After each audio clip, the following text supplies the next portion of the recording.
Hannah, for Guillaume Martin, our runner-up from last year. He doesn't have to do anything but follow the wheels, and the gap is going out to almost a minute right now. This is incredibly impressive, and for Anthony Perez, it was a great attack. It was a great timed attack for him to try and go up the road. It was after a few flurries had already tried something, and he just picked his moment right and was able to already gain some time by the time that he crested the top of the climb. When you see the difference in the attack from Dorian Gordon, who came with a lot of speed, but straight away riders were able to use their speed on the descent to immediately close that. And for Perez, touching on almost a minute now, this is very impressive. Yeah, absolutely. He's 31 at the moment, comes from Toulouse, down in the central south of France, the home of Airbus. You have these really big planes being built there, including the A380. Of course, that's not being built anymore, but it was built there in Toulouse. He's been with the team since 2016, made his pro debut in 2016, and has been with the team ever since. 4 wins he has in his career, Anthony Perez. 2 I saw in person. That was in the Tour of Luxembourg, stages 3 and 4. 2 years ago he won the opening stage in Tour des Alpes-Maritimes et du Var, and last year he won the one-day classic Loire-Atlantique, which is, well, as the name says, on the west side of France, on the Atlantic coast, the River Loire Atlantic region. He's a man who is, like I said, prolific in breakaways. He is has been part of 5 Tour de France's already, 1 Giro, 1 Vuelta, and apart from 1 Tour de France in 2020, and if I recall correctly, he crashed out that year. He finished them all. And the funny thing is, Hannah, in the GC for Anthony Perez, it's been place 80, 85, 87, 86, 88, and his last Tour de France 83. That is mightily consistent in all the Grand Tours between the places 8, 80 and 88. Very, like very consistent. Every year. It's like, lucky number. How do you do that? Within the 80s. How do you even do that? But yeah, really good, Anthony Perez. Dorian Gordon. This is Lucas Eriksson, also back in that first group, the man for Tudor Pro Cycling, the national champion of Sweden. And it looks like Quentin Paché also made his way back to the first group, meaning that Gaudu has an extra teammate. The group is getting bigger, but the gap of Anthony Perez is getting bigger as well. It is. It's the gap has swelled to that 1 minute and 6, but also the group has swelled, and they've been able to use that descent to get themselves back on. Simon Clark and also the Lucas Eriksson, the Swedish national champion. This is where the wind now again back onto the left-hand shoulder of Anthony Perez and into a crosswind again. So incredibly difficult, and you can see the difference in speed from moments ago.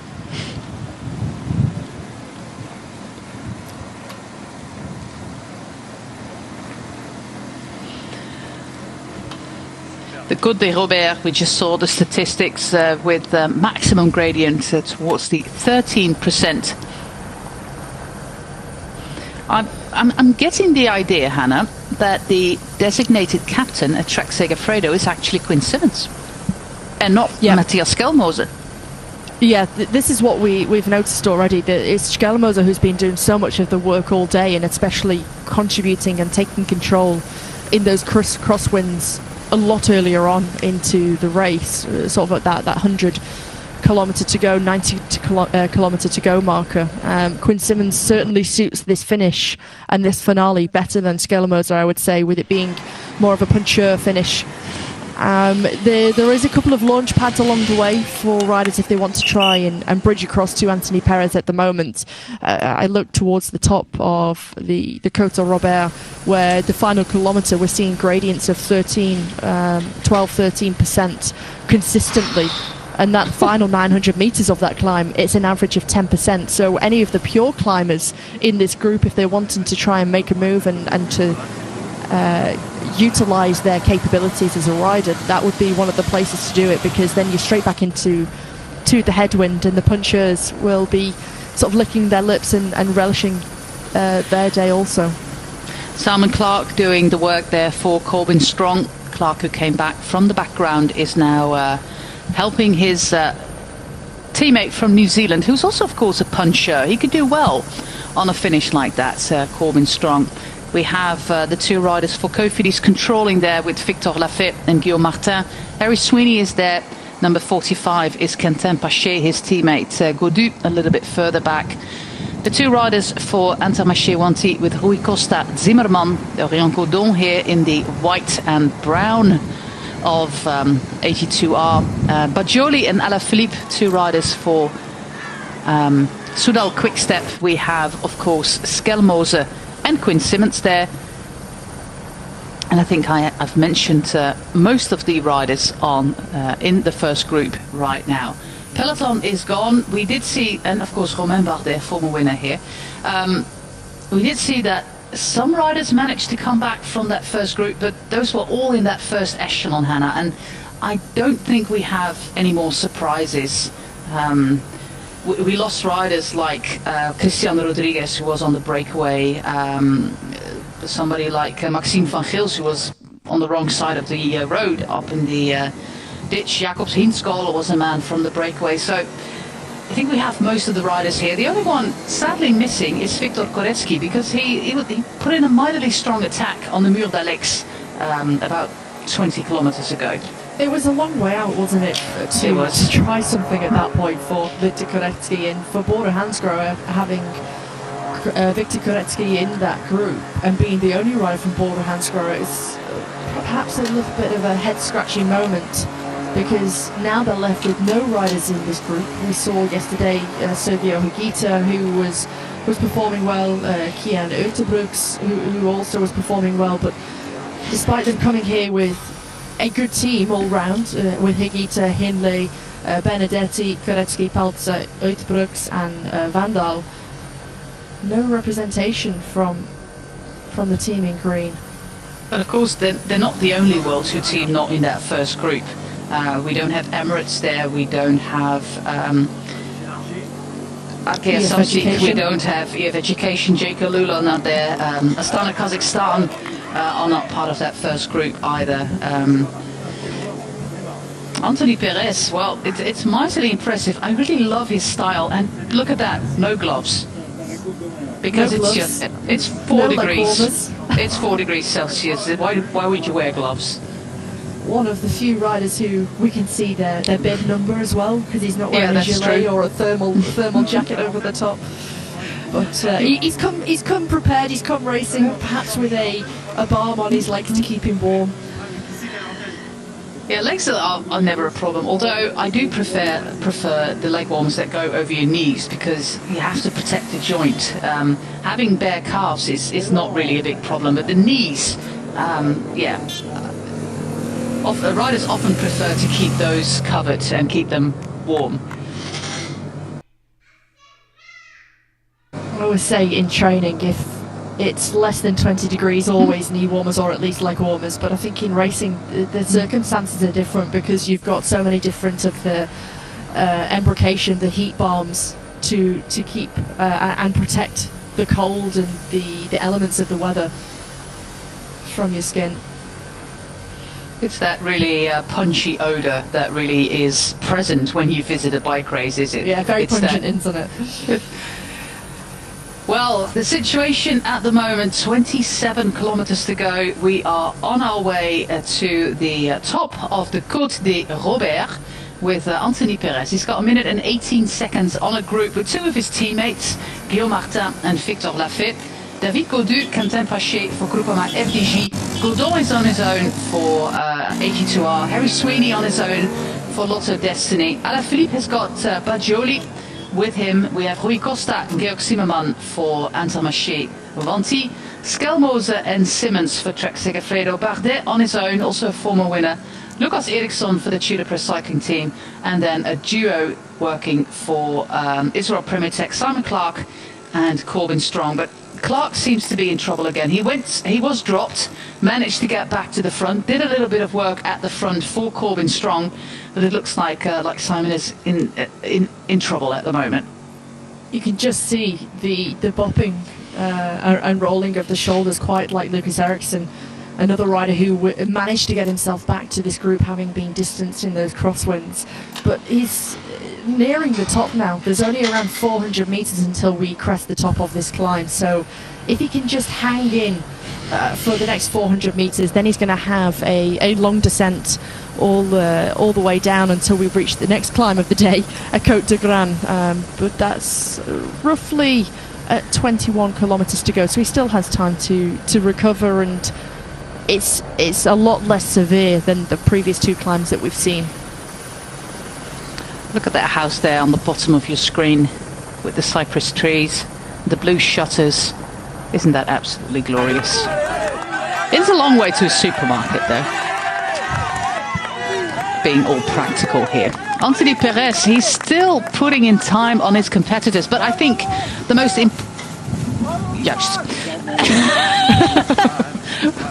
that was a unicorn cross. A unicorn, a rainbow unicorn. We didn't use drugs, Hannah. We did indeed see a rainbow unicorn there on the side of the road. I rate the commitment. I absolutely do. Having leggings in this weather, wearing your unicorn costume. But I think the most important thing, that's what I wanted to say for Anthony Perez, comes now, because he was a little bit more sheltered here on the climb with the headwind. But once he gets out in the open again, he will get that headwind, especially in the final 18 kilometers. He will get that headwind and has to go against it all by himself, and he can lose a whole lot of time in a really short period of time. Currently, he'll be going directly into that block headwind before they make the right-hand turn. They'll travel south for a short while, so they'll have that respite of a tailwind, and then they'll be back over that D25 over the river drone. As we start to see some moves, Alaphilippe, knowing that he needs to make a move now or never. Followed by Gaudu. Again, the same rivals we saw yesterday. Although I do wonder, it's Baggioli. It's Baggioli. Good positioning there from the Soigneurs. They always make a logistical plan before every race, and of course communicate their locations in the their race radio that the team manager operates. But yeah, Gaudu finds himself on the wheel of a Soudal Quick-Step rider yet again. But this is a promising move. This is a move that I really believe in, Hannah, with Baggioli, a former winner, and David Gaudu, our runner-up from yesterday. This is promising. It's a promising move as long as they have cooperation together.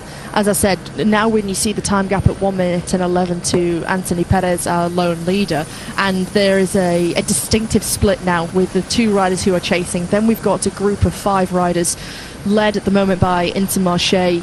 There is Quinn Simmons, who's missed the move, Alaphilippe on his wheel, then Bardet, then we've got Corbin Strong. But for Baggioli and David Gaudu, they need to have that cooperation, because otherwise you're just wasting the energy. You're wasting energy and not making any inroads, and already they've done some damage to the lead of Anthony Perez at 56 seconds. Oy. Look at, yeah. This is so difficult, descending with these crosswinds, because you go so fast and then all of a sudden you get hit, and it's just more difficult to stay upright.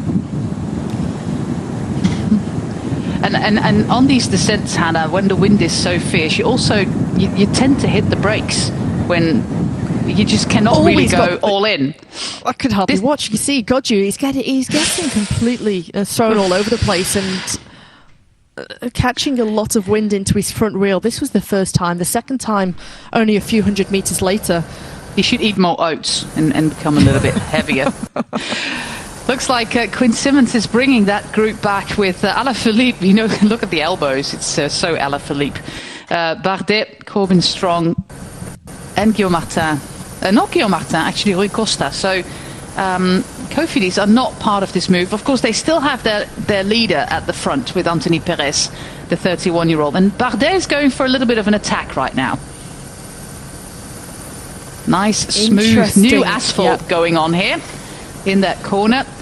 Attacking into the corner, attacking out of it, and trying to utilise what he's got. And for a long time, Bardet has been isolated. He's been the only rider from Team DSM, so he's really had to pick his moment of when he can try and make a move. He's had to try and save energy wherever possible. And despite being the only rider from DSM, he's always been in the front of these splits throughout all of those crosswind sections, throughout all the echelons. He's had to protect himself. Really grand start to the season for Romain Bardet, with his worst placing actually being 14th on the opening stage of the stage race we had last weekend, Tour des Alpes-Maritimes et du Var. Finished 9th, 4th and 8th in the 9th, 4th in the stages, 8th in the general classification. Yesterday he was 11th, and of course he is preparing for Paris-Nice, Romain Bardet. But a great start to the season, and just like you said, Hannah, particularly impressive that from about 115 kilometers from the finish, he was on his own. He was part of that first split and never had a teammate there. It is impressive, and I think just shows what a great leader, that he can also handle things himself. He doesn't need someone to always guide him through a race to keep him protected, to keep him sheltered. He knew he was alone, and as I say, we've gone from a group of around 35, and that has been constantly whittled down as the race has gone on because of the weather conditions, but also from some of the ferocious pace that we've seen on some of the climbs. Still holding on to a minute, but this is going to be a hard time for Anthony Perez. The next climb comes 10 kilometers from now. It's that super steep Mur d'Alex, but the real crosswinds, Hannah, we saw the first time on the top of the broadcast when they crossed the finish line, are after that Mur d'Alex. We saw the breakaway struggle so much right there, as Gaudu is trying to get a little bit more blood flow into his arms and into his hands there. And that's a big problem as well for riders when you're gripping the handlebars so tightly because of the wind conditions, and you're wanting to make sure that you've got full control. Sometimes holding on too tight is actually detrimental to you. You almost need to think in your mind, just don't hold on. It's not a white knuckle ride. That's absolutely true. Really interesting explanation. And for the past 100 kilometers, Hannah, nobody has been relaxed. There has not been a moment that they could just relax the mind, relax the legs. It's been so full on.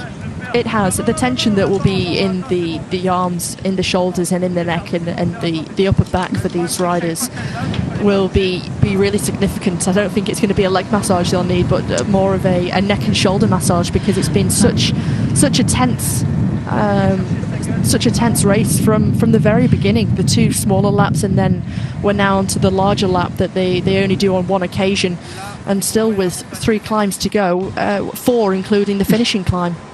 How did they do this? Because after this race, they go home and prepare for Paris-Nice. Are they just going to have like their own local massage therapist? Because the team, they're not going back to a hotel after a one-day race. They'll all be going home after this race. So, like you say, Jose, it'll be a local therapist that they'll probably go and see during this week. No team will, I expect, stay around after the finish today. They'll all want to try and get themselves back home and already start to prepare for the next races on the calendar: Strade Bianche, Paris-Nice, Tirreno Adriatico. It's again, logistically, so much to organise back up after the finish. Corbin Strong last year, he really made a name for himself in a Tour of Britain. That was in the opening stage, and that was an uphill finale, Hannah. It was an uphill sprint at the Glanshee Ski Centre there in Scotland, and he is looking mightily strong, Corbin Strong. He's got a brilliant name, hasn't he? But he's incredible. He's only young, 22 years of age, and already had a few race days this year, starting his season off at the Drome Classic Down Under, then on to the Santos Tour Down Under, Cadal's race, and then into Vuelta a Andalucía. Only with the one victory to his career, like you just said, the stage of the Tour of Britain, but also second in one of the Italian races, the overall winner at the New Zealand stage race. It always takes place in the early part of the season. It's a man to really take into account on today's finish, and especially since he's been really holding himself well in that first group. Simon Clarke, of course, is the former winner. Did a little bit of work there when he came back to that group, gave everything that he still had, Clarke, and then was dropped from that first group. He does have a really strong kick, Corbin Strong. I think against somebody like Julian Alaphilippe, it could be interesting. He's a better sprinter than David Gaudu, that's for sure. Corbin Strong. He's also an exceptional track rider. He was the 2020 World Points Race champion when the World Championships were held in Berlin. When he was like 19. When he was 19, and it was an exceptional performance from Strong. So another rider who is able to successfully manage the crossover between two disciplines of track and road. The man who we're talking about here at the back from Israel Premier Tech number 157. There's one team who's got two riders in this chasing group, and that is Soudal Quickstep, who had a particularly good day yesterday with two wins.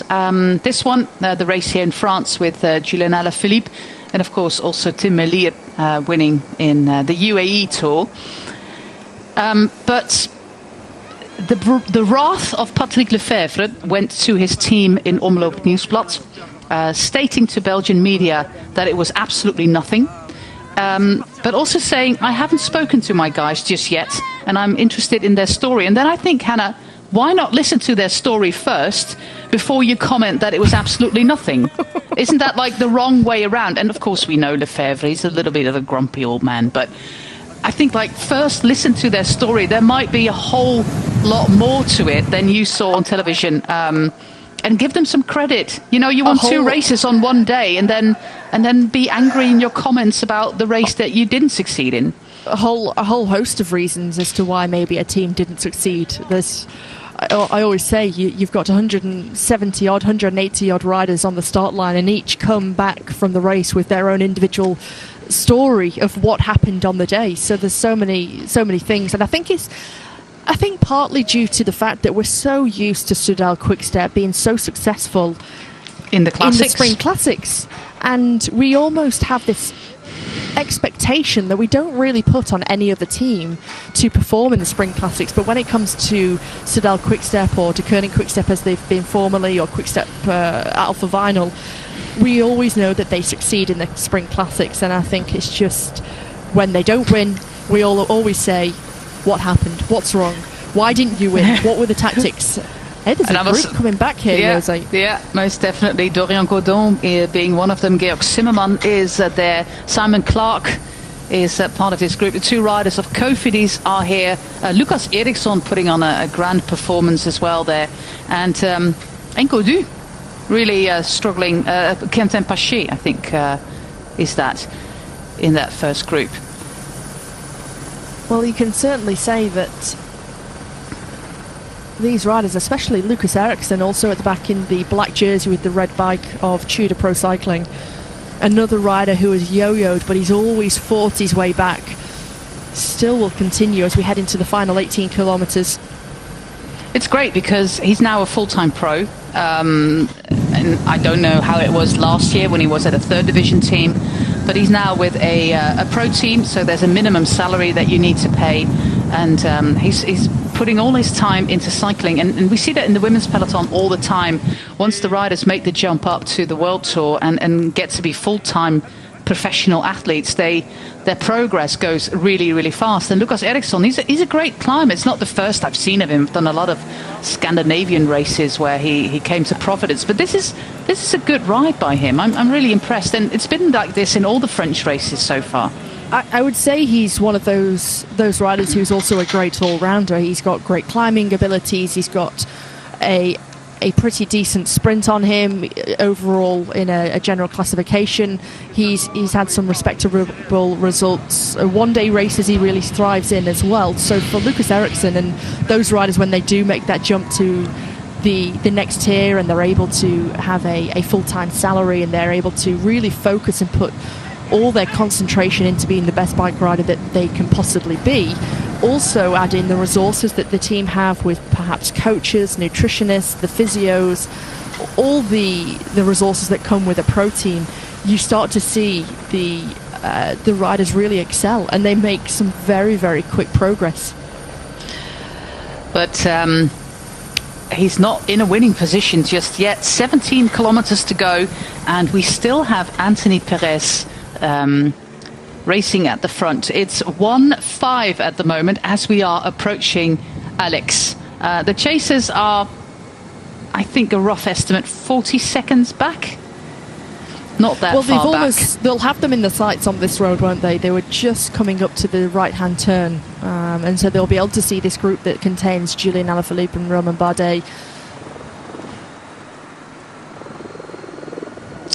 Gaudu, Corbin Strong, and there he is. This is a hard part of the course for Anthony Perez. There's absolutely no respite. There's nowhere to hide for him. He tries to be as low as he can be, although he could be on the drops, of course, be a little bit more aerodynamic, but he tries to be as aerodynamic as he can be. It's a combination of the aerodynamics, but also the comfort. You can see when he's on his tops, he's able to bend his elbows and keep his shoulders and his head probably a little bit lower than if he was on the drops. It's a little bit more support for the hands on the tops of the handlebars as opposed to being on the drops. And you can see where he's trying to really utilise his body shape at the moment into this direct block headwind. They'll head over the La Drôme River soon. Back over this is the road that they've been on already today. Yep. This is where we saw that breakaway suffer so much on the top of the broadcast. Hannah, we've got free climbs left. The first one is the Mur d'Alex. Do you have any stats on that? It's that short, steep, grovelling climb that we saw earlier, but 600 metres, average gradient of 9.3%, but it maxes out at 19%. So it's quite a tough one, and it's where we saw a counter-attack go last year from Guillaume Martin and Benoit Cosnefroy. But only 600 metres, they'll crest the top of that at 13.7 kilometres to go. So really, it does provide a brilliant platform for any of these riders if they want to try and bridge across to Perez, who only continues to grow his advantage. It's pretty crazy what he's doing at the moment, fighting against that headwind himself. And to remind you, we had 4 riders of Cofidis in that first group, so they really had strength in numbers. We saw a little bit of an attack there by Guillaume Martin, but it wasn't really anything. And then a well-timed attack at the foot of the Côte des Robert by Anthony Perez, and they're just not getting any closer, despite the fact that they are with more. Look at the low water levels there in the Drôme River. About 60% less water in the major rivers in France due to the lack of rainfall in the winter and the lack of snow, most importantly, in the Alps. But this is just against all odds, Hannah. This man on its own should not be taking time on a group that works or seemingly works together. From what we see, they work together, but he's just going a lot faster. I think that's your key word, Jose. I think what we're seeing is Perez is so consistent in his speed, his power outputs, as you see here in this group now. Whilst they've been working, it's on and off. It's never consistent. Gordon on the front at the moment. Then you've got Strong. This is the second chasing group. Apologies. This is Simon Clark, Lucas Ericsson. There is Alex, the town of Alex, and well, you could go around it, but we're going straight through it all the way up to the church And that's where we end up with these really, really big gradients. Then we have another climb to go called the Plateau de Soulier. And our finish climb is also a challenging one with gradients up to 13%. But 1.5 minutes already. This is just against my expectations. But it's great to see how this man is giving everything, really committing to this chase. He's been here before. This is the 4th time we are on the Mur d'Alex. There is a premium on top for the climb here for the departmental premium 26. There is the Simon Pelot fan club again, just like we saw yesterday. But it's not Simon. The premium the previous time. But it really defies what I thought would happen here. I thought it's crazy. Into this final 42 kilometres, I thought there's no chance that a sole rider would be able to stay away from a group. What they don't have in that chasing group behind is that cooperation, and that is really vital if they're wanting to try and bring Perez back. Yeah, there's only one team with 2 riders. And of course, if you do a lot of work now in that chasing group on your own, like, for example, say, Romain Bardet or Corbin Strong, of course you're not going to stand a chance in the final because you already completely emptied the tank. And this is all hugely beneficial for Anthony Perez. It's who's willing to also risk that to try and bring the gap down, because we're at 1 minute and 37 now. This race is going away from that chasing group, including Baggioli, Alaphilippe. It's crazy. I'm speechless. This is such a tremendous performance from Anthony Perez. And of course, the only team in that chasing group with 2 riders is Soudal Quickstep. But Alaphilippe won yesterday. Baggioli won here 2 years ago.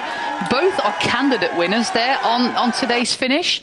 And I think they haven't really decided yet who's going to ride for who. That's the thing. If you haven't had that communication of who is going to win and who's feeling good, who's got the legs after such a difficult, demanding day of racing, not only today but also with yesterday in the legs, if they've not had that communication of who's going to sacrifice for one another, at the moment they're with the strength in numbers but not utilising it to the best of their advantage. And like you said, this race it's just running away from them. This is the first obstacle done for him after this Mur d'Alex, and especially after the next one, the Plateau de Soulier. He still has a block headwind, but the gap is going up to 2 minutes. There's just no concerted chase. There's no agreement there in that chasing group. And in the chasing group, we have Alaphilippe, Baggioli, Rui Costa, Quinn Simmons, Romain Bardet and Corbin Strong. But they're just losing time really, really fast. They still have that climb to do. They still have to go up to the Mur d'Alex, past the church, and then just a little bit further where the steepest part of the climb is. They're still on the climb. And Anthony Perez has already started the descent and on his way to the next short climb, which is the Plateau de Soulier. It's also very short, Hannah, but it is only 500 again. meters. It's 500 meters. They'll crest that at around 9.8 kilometers to go, but with an average gradient of 7.1. And this is the move which we were waiting for. Is it too little, too late at the moment from Soudal Quickstep, who tried to make their move now, followed by Quinn Simmons. There is David Gaudu. Strong move there by Baggioli. Yep, strong move. But 1.5 minutes. It's a long way in just 12 kilometers. And yes, we do still have 2 climbs. We do have a block headwind, but Baggioli and Gaudu, they also have to navigate the block headwind, just like Anthony Perez does. But they take a little bit of time on Quinn Simmons, Rui Costa on the wheel. It looks like Alaphilippe really gave a lot yesterday, and it's up to Baggioli. On this short part, now that Gaudu and Baggioli have a slight advantage over Quinn Simmons and Rui Costa, they're into this tailwind, and it's only momentarily.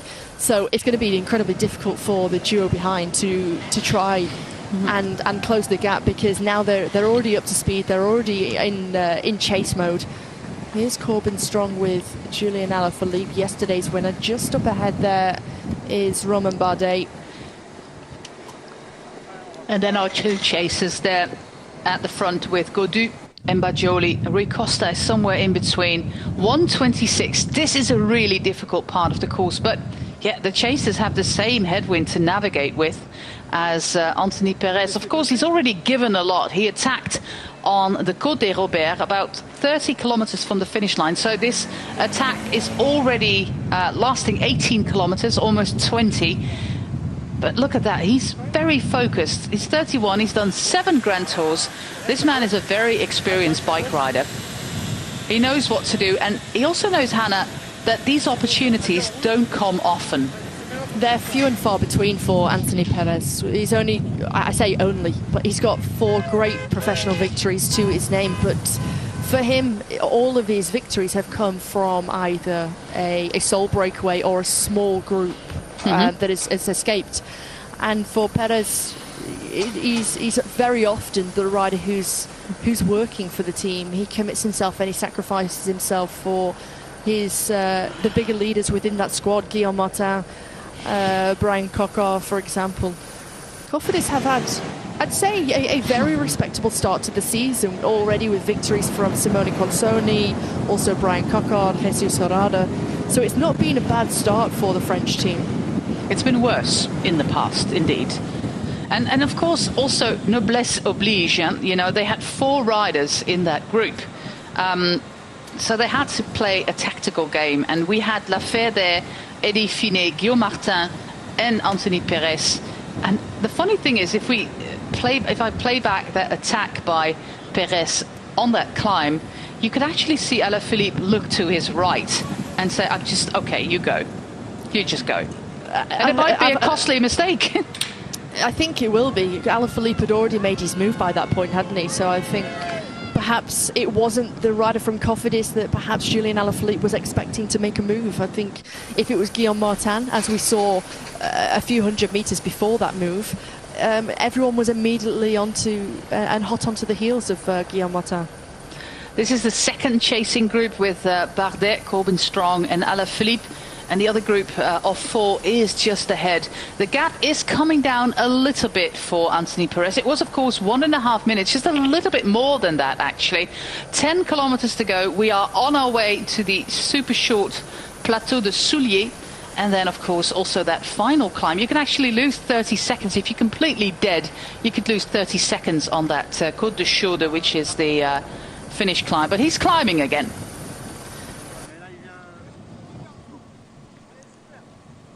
He's climbing onto the lower slopes of the Plateau du Solier. Only nice 500 meters. Yeah, it's nice to have a few people out there cheering for the riders in the cold, because today it's only 4 or 5 degrees. That translates into 40 Fahrenheit. So it's a really cold day, especially with the wind. Another extra motivation there. I think a young girl at the side of the road with a Cofidis jersey on. So the Cofidis supporters are out. She'll be delighted. They throw them out in the publicity caravan for the Tour de France, or they did last year for Cofidis. So she might have picked up one there.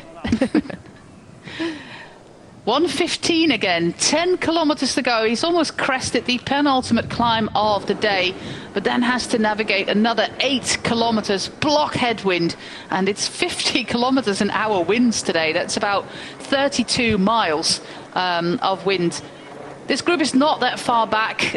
The 4 chasers here, these are the chasers, and the group Alaphilippe is not that far behind. This is Quinn Simmons, Rui Costa, David Gaudu and Andrea Bajoli, the winner of 2021. The first time we did this finish on the Côte de Chaude in Étoile-sur-Rhône. Rui Costa, of course, also one of those riders who could do a nice punchy finish. But still, we have a one-man breakaway. The one thing I said that was not going to happen, Hannah, with the wind conditions today, like a solo breakaway or even a 2-man breakaway, they absolutely stand no chance with this wind. And here we are, proving me wrong.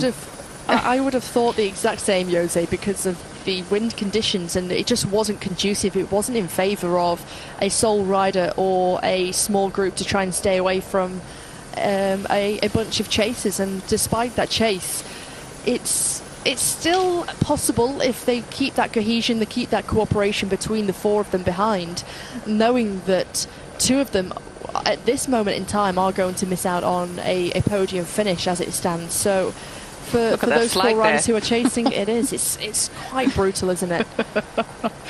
And that wind is not from the helicopter, I tell you, here in the conifer trees there.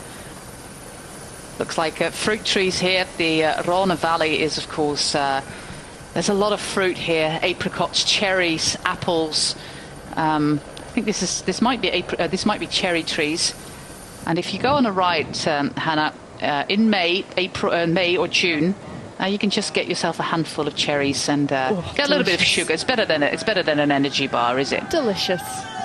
I once completely bonked riding around the Mont Ventoux, not up the Mont Ventoux, around, and there was this vineyard, and I just grabbed some grapes, and it was the best grapes I ever had in my life.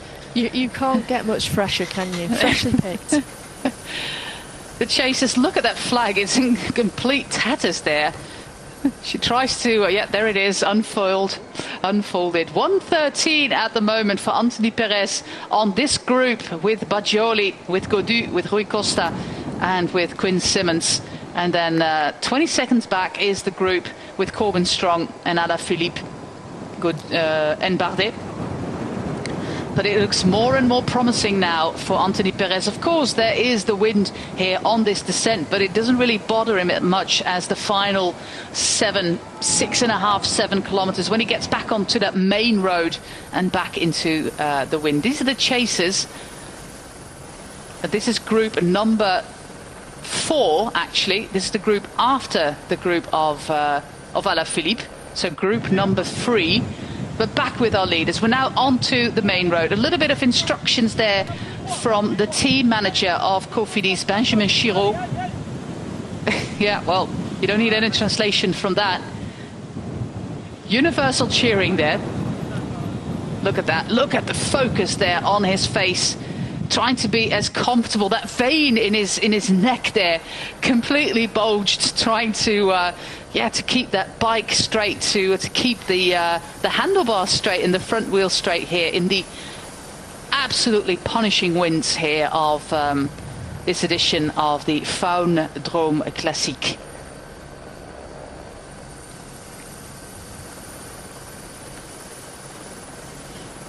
We're going to Étoile-sur-Rhône, which is basically just south of Valence, where we had our race yesterday.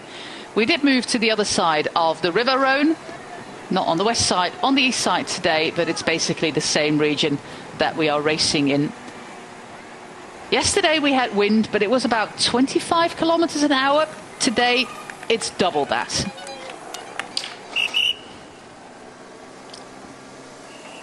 Well, it's not going to be Julian Alaphilippe's day. And that's okay. You know, he already won this weekend. Win number 40. Share the wins. Absolutely. Go do there without any glasses, which with these temperatures and these winds, ooh, that's... I hope he doesn't wear contacts. But he has glasses normally, so I do think he wears contacts. With this wind, that's painful. It is painful. Baggioli also opted to put his glasses into his helmet, and yeah, for me, it's when the wind is so severe as it is today. Ooh, yikes! Always keep the eyes protected. But for Julian Alaphilippe, you can see as soon as you're not with a group and you don't have any shelter or protection, just how hard fast it goes downhill. It does.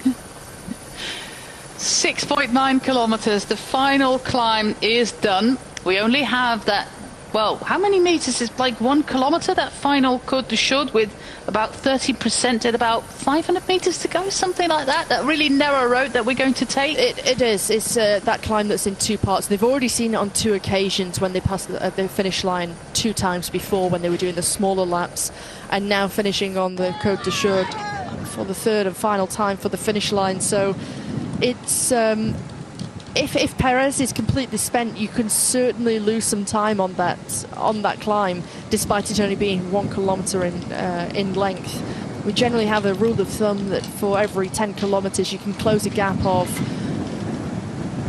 1 minute. We're just over that, and at the moment with 6.4 kilometers to go, these 4 riders, they really have to keep this cooperation and cohesion. But I feel, and I fear that this is going to be the end for these 4. Yeah. They have to pull something out of their hi-hats to catch this man. Look at that, such a big gear that he has on, really fighting against that headwind. And these are going to be 6 pretty tough kilometers, but he's got himself a nice margin there, a nice little buffer. Anthony Perez, rider for Team Cofidis, a team that was represented with 4 in the first echelon of about 30 riders. So yeah, that was about 120 kilometers from the finish line that they did really, really well. And he's now their man. Look at the wind there in the conifer trees. Absolutely crazy. Ostriches! Hey! Hey! I didn't expect ostriches. Look at how they're dancing. Look at that. Very elegant, coming to take the best view of the race and to see the Frenchman win. Ostriches are kept for their meat. Also, you can eat ostrich eggs, which I've seen clips on the internet, and I'm just going to pass on it. It's like a gigantic egg. It's like no, it's not. No, it's not going to happen. Our dog has funny story. Our dog has food with ostrich in it because she's allergic to cow, to beef. So she's got ostrich food. Well, you're only the best for your dog. No, yeah, but it was sponsored. She was sponsored by a brand. I worked with a cycling team last year, and it was sponsored by a brand called Happy Dog. And all the employees and the riders' pets got free dog or cat food. Sadly, I left the team, so no more free dog food. So, but we still have a few bags here. Final 5 kilometers, 58 seconds for Perez. You can actually see the chasers at the back there. He has got a motorbike in front of him. On new bikes there, riding on Look, the Cofidis team, the iconic French brand, is back in the World Tour. 57 seconds for Anthony Perez. Incredible control there on the right-hand side from the helicopter to be so low to get some brilliant shots from Perez. But this wind, with it being this open landscape, you can't see just how hard this part. We're into the direct headwind, 45, 46 kilometers per hour, straight into 55 kilometers per hour. The wind has gone up, and that is only the constant wind. It's not including the gusts that we've seen today of upwards of 75, 80 kilometers per hour. Please go off the road. The only way they can actually still catch Perez if they do a team time trial. You know, completely work together, the 4 chasers, and do a team time trial, do a team pursuit there with the 3 of them. But of course, when all 4 units of this chasing group is now still have on their mind that they can actually win the race, they will all hold back just a little bit. And they don't go full gas like Anthony Perez does, because he's going 100%. And they all still have in the back of their mind, well, I can still win this bike race, so I might just save just a little bit, just in case we do catch him and I can sprint for the win. And knowing what that finish is like, although it's a shorter climb, let's say, of the 1 kilometer, you still have those steep gradients that really bite. And when you've got tired legs and you're completely drained after such a difficult, demanding day of racing, you can really consider it lose the race and completely collapse as soon as you start to open things up. So they still probably believe that they can try and take the win here, but at 55 seconds with 4.3 kilometers to go, Perez could be on to his first victory of the season. Yeah, and what a win that was. A win and a wind. Rui Costa, David Gaudu, Quinn Simmons and Bajoli. These are riders we'll all see back in Paris-Nice or Tirreno. Also fantastic. Yeah, he doesn't have it today. He gave everything he had yesterday and did a fantastic job, of course, coming away with his first win of the season. Look at that, 28 kilometers an hour going into the going to headwind here. 3.8 kilometers to go for Anthony Perez. This is a chasing group. This is not the first chasing group. This is a group with Dorian Gourdon. These are the first chasers. They still don't have him in sight. These little twisty roads here are not really helping the chasers because they can't see him. They really evade him, and it plays into the advantage of Anthony Perez because whilst he's out of sight, he's certainly not out of mind, but it means that you've not got that motivation knowing that you are closing in on this lone leader who's out front. And a shake of the head from Julien Alaphilippe there as the motorbike rider just goes past and says, "You need anything?" "No, I'm fine. I'm just going to make my way to the finish." He had a good weekend. Julien Alaphilippe was part of the winning move yesterday, was part of the winning move today, but then Anthony Perez went on a little bit of a adventure by himself. But Julien Alaphilippe, he only had a few race days before this weekend, only 3, so he will be confident going into Paris-Nice, Hannah. That starts next Sunday. It'll be nice for him, won't it, if he can carry this confidence into Paris-Nice, knowing that he's got a victory under his belt. It always does so much for the confidence, the motivation, the morale of a rider, not just because, you know, physically you're in good shape, but mentally you've started the season off well, you've had good preparations during the winter, you've trained well, you've come in with that good form and try and carry that throughout the season. It's also contract year for Anthony Perez. His contract with Cofidis ends at the end of 2023, I believe, so he also needs to get some good victories, some good results under his belt. Nice little array of vintage fire engines and new ones. Yeah, 55 seconds or something was on the board. He will be confident. Of course, he has his sports director in his ear as well, watching the live stream, knowing that the gap is reassuring. And you can see just from his facial expressions how difficult this has been for Perez out front on his own. How long will it take to actually warm up after this race? A long time. I think a good bidon of tea and some honey will be well received at the finish line. The chasers past our little collection of fire engines there. Of course, the peloton passed here no less than 3 times, so nice little bit of publicity there for the collector of historical vehicles of the fire department. Final 2 kilometers. He's really fighting. He's shaking left to right, trying to keep those pedals turning. That was what I wanted to say. He's almost in the village. He gets a little bit of respite from the wind there, but he still has to do that final climb. But even with a minute, I don't see him get to a complete standstill on that climb. Bar the bad luck factor, which I hope will not happen to Anthony Perez, he has really put on an impressive performance. And we said, Hannah, or I said, and I think you said as well, that those final 35-40 kilometers will be a headwind. That's completely not a great idea if you want to go on the attack.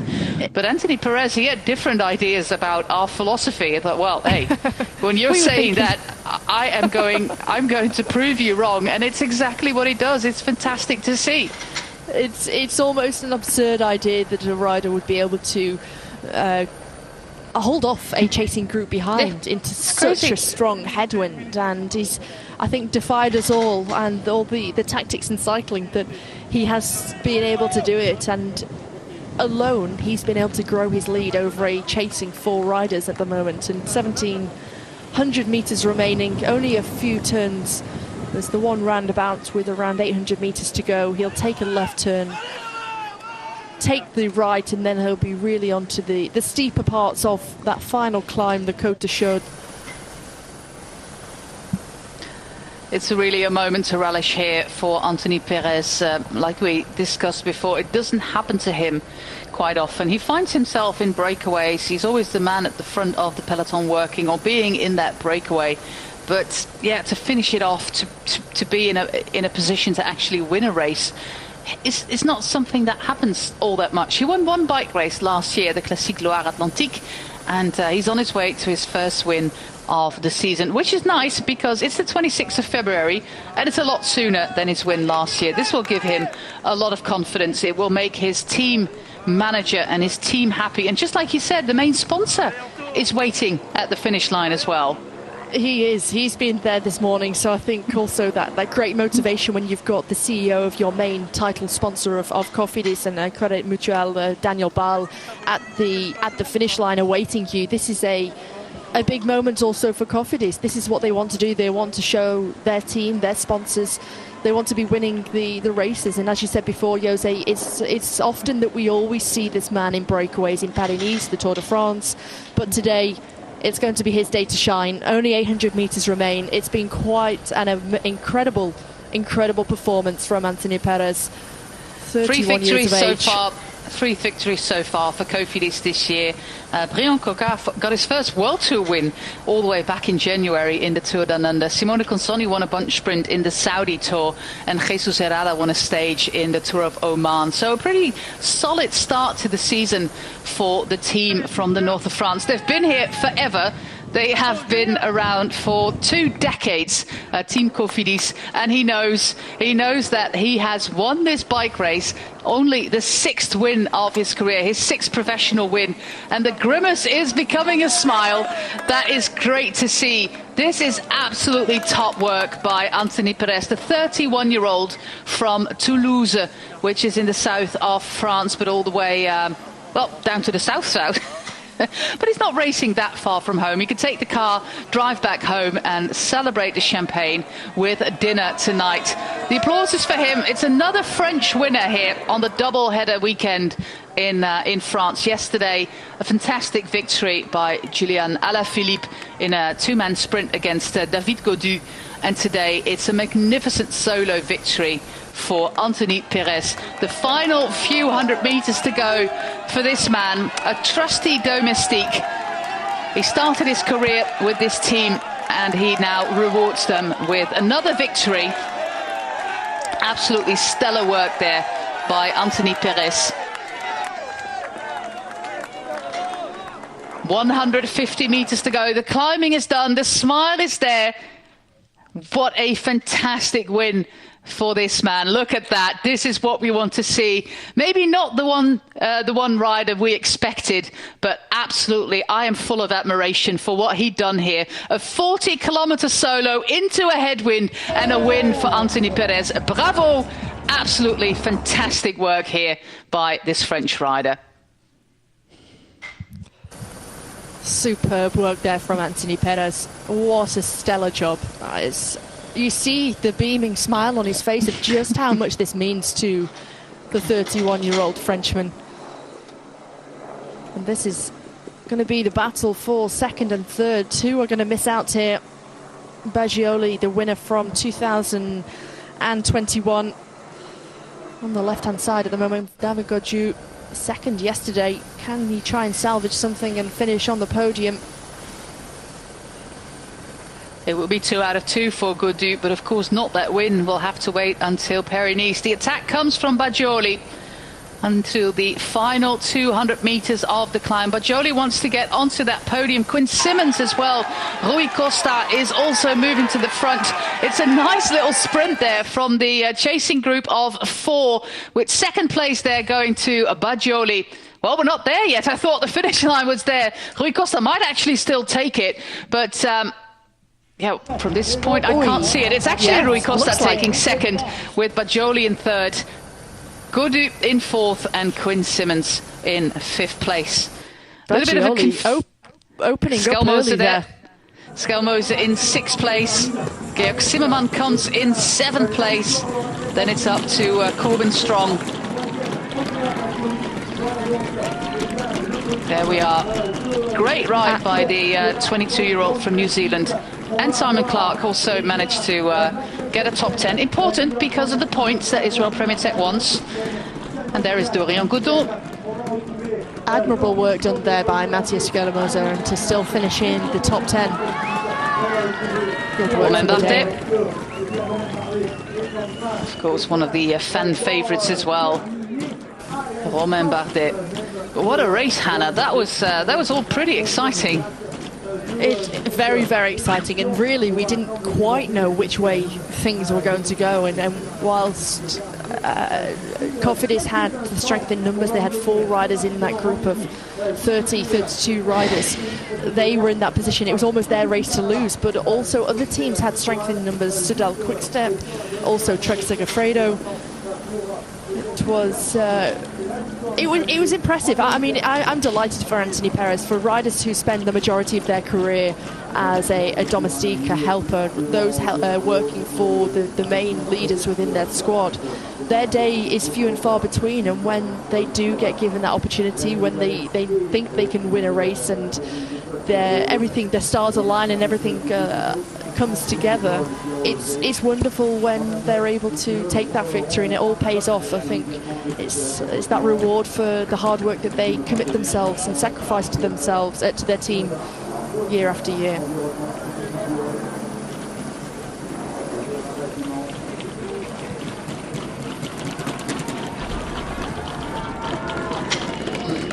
Quentin Paché crossing the finish line there for Groupama FDG. And despite the cold, still many people out there to watch the finish of this race. Lucas Eriksson, Swedish national champion. Good result from him. Judo Pro Cycling getting quite a few wild cards. This is Guillaume Martin. He knows his teammate has won. So there will be champagne. Harry Sweeney just ahead of him, crossing the finish line there. There will be champagne for the 4th time this season for Cofidis. After 5 hours of racing in, well, frankly, grueling conditions. Strawberries are waiting for the new season there. But we're swinging back to our finish. Makes me a little bit dizzy, this shot there. But this is the moment that he attacked. We were on the Côte des Robert, and that means that we are still, 33 kilometers out from the finish line when he launched his attack. He still had 3 teammates in that group. It was just after the attack by Guillaume Martin, and there was no response, so no adequate response, because the gap for this man went out to about 1.5 minutes. Absolutely stellar work there by Anthony Perez, who must have had a great day. He must have felt like he was flying today into that headwind. On his way to the win. We're just going to interrupt the summary there for the arrival of Julien Alaphilippe. It's France, you know. Oh, yeah, we're back with our summary and our unicorn man. Nice to have him back on our screens. Back to the summary then with Anthony Perez really keeping his composure and the smile. It's still a little bit of a grimace there, and he can hardly take the arms off the handlebars because of the wind. But this is a full-on smile for the man from Toulouse. The Pink City, Hannah. La Ville en Rose. Yeah, terrific victory for Perez. I mean, when he made that move after a flurry of attacks, first of all, starting off from Guillaume Martin, then it was counter-attacked by Julien Alaphilippe, and when Perez made his move around a kilometre from the top of the Col de Grand Limit, the hardest climb of the day, that was it. He was never to be seen again, and despite the attempts and the chase from behind, they've never really been able to make any inroads. And I think perhaps that lull from behind and the hesitation from behind, it certainly cost them. Underestimation, maybe? I think so. I wonder if because Cofidis had 4 riders in that group for the majority of the time, and they had Guillaume Martin. That was where all of those riders were expecting a move to come from. I don't think they ever thought that Perez would, despite attacking, would be the rider who would be able to hold the chase off and go on to take the victory. So perhaps a little bit of underestimation, but I think that just rewards Perez for all the hard work that he's done for Cofidis during his career. And you need that. You do need that, and it's great to see some of the underdogs go on and take victories. I like underdog victories. It's always great to watch. Looking forward to hearing the interview. Hopefully we'll get the interview from Anthony Perez and hear about his story of the day. Racing continues tomorrow. Not tomorrow. We're not racing tomorrow, Hannah, here on on Eurosport. We're racing on Tuesday. And Hannah and I will be back with the Grand Prix Le Samain, which is the opening race of the cycling season in Wallonia. We start with the women's race, including really, really bad cobbles, absolutely the worst cobbles you've ever seen apart from Roubaix cobbles. And then we continue with the men's race. So the... it's a bit like opening weekend plus, is it? The Tuesday of Le Samain. Extended opening weekend. Extended opening weekend. That is the right thing to say. So from France, we are making our way north to the not-so-pretty region of Wallonia. This particular region is not super pretty. There is pretty parts in Wallonia, of course, when we get to Flèche Wallonne and Liège. It's absolutely stunning, and by then we're end of April, and then the entire world is stunning. But first we go to Le Samain on Tuesday. This is the result of the FAUN Drome Classic. Anthony Perez, Rui Costa, Andrea Baggioli, David Gaudu, Quinn Simmons, Skelmose, Zimmermann, Clark, Strong, Godon, Bardet and Quentin Pachi. And you see the points